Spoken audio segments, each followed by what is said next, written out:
We said we do not understand how to study. Let me relate with this particular experience with what you must have faced earlier.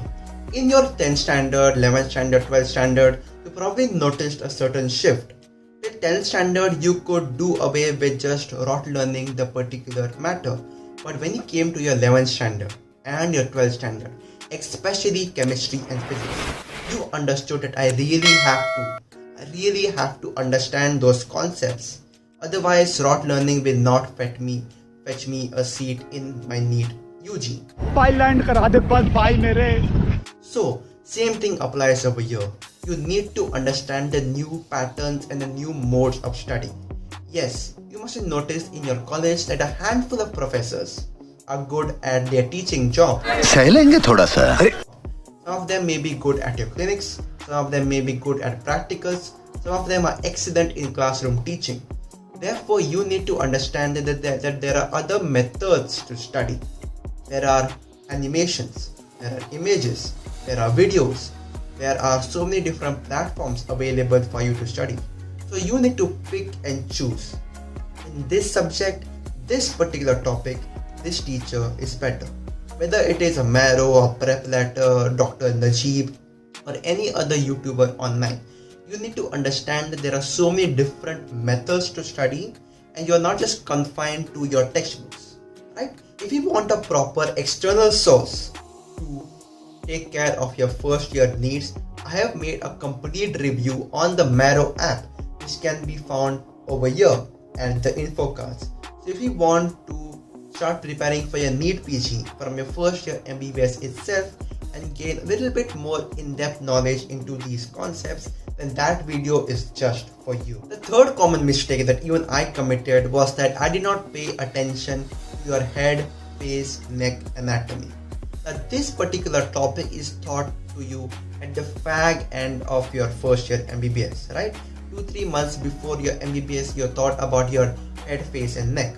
Or at least they did in my college. Now you need to understand that head, face, neck is probably the most complex part of the human body. So many nerves, so many bones, so many structures. You probably have to visualize a lot for you to understand.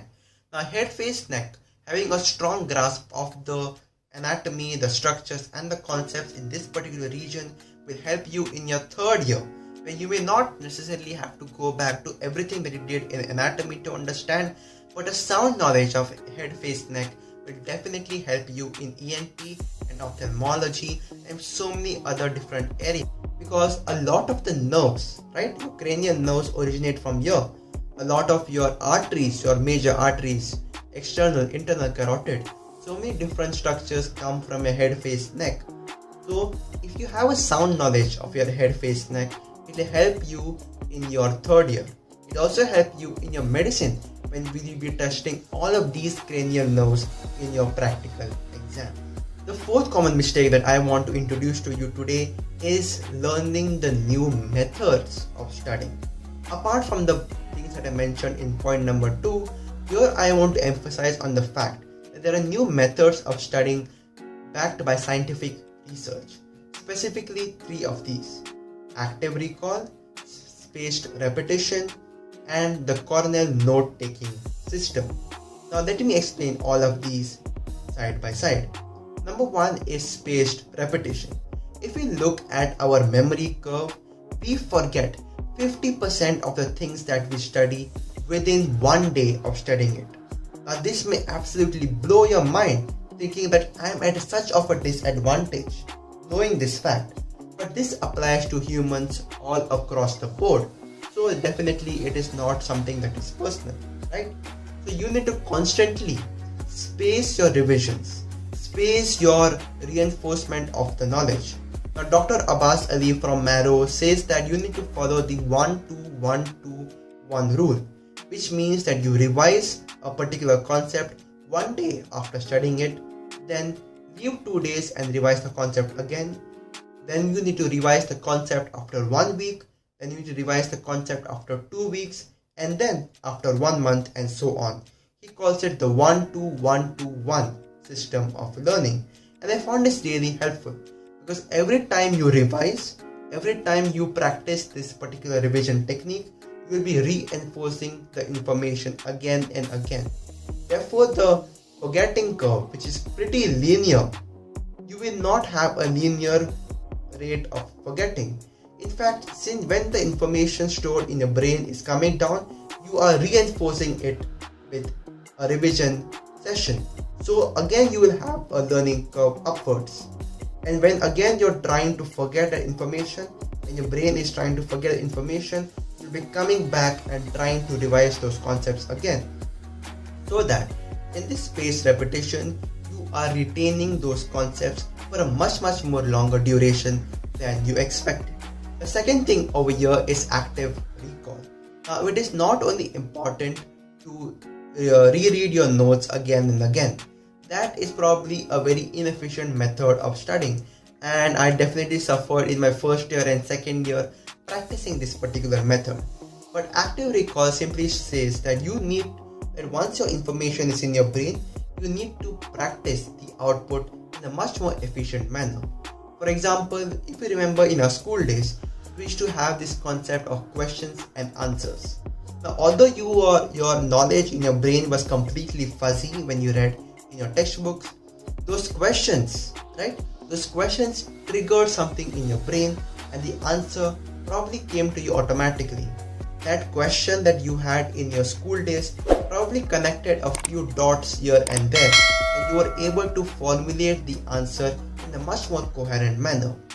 We can probably apply the same method over here as well. To practice active recall, after reading your notes, you can close the book down and try to remember what you just studied. Now, the goal over here is not to recall everything verbatim, meaning word to word. In fact, you need to understand that you're training your brain over here to practice recalling the subject matter. This in itself will, over time, will train your brain to think in terms of recall, to think in terms of an active revision format. The second method of active recall is answering questions. But of course, in MBBS, you are giving your exams only at the end of the semester. So how can you train yourself each and every single day? Now, this is very simple. Write your own questions. Nay.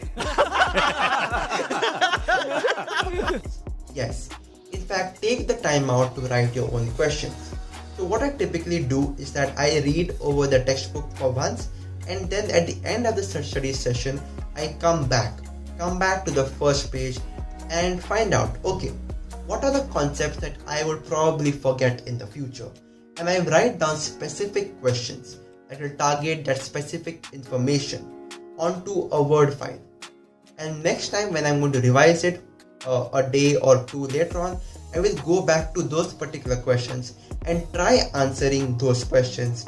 At the same time, I'm preparing for revision and I am giving an active output, an active recall. So these are the methods for you to understand in active recall. Now, coming to the Cornell note-taking system, I am pretty sure Med School Insiders, which is a channel that I heavily referred to in my first year, second year, and even now, Dr. Kevin Jubal has made an extensive list of how to go through the Cornell note-taking system, and I will refer you to his complete YouTube channel over here. Please go look at it. I think he has explained it the best way possible, something I could not replicate in this particular video. So that's it guys for this particular video. These were the 5 common mistakes that I committed in my first year of MBBS that I hope has found some value to you. These are the mistakes to avoid so that you can make your first year of MBBS journey completely a smooth sailing. Understand what is taught in the course syllabus and have a proper social life, a proper exercise routine, so on and so forth. Finally, if you enjoyed this video, be sure to give it a like and comment in the comment section below what are the mistakes that you would want to avoid in your MBBS life.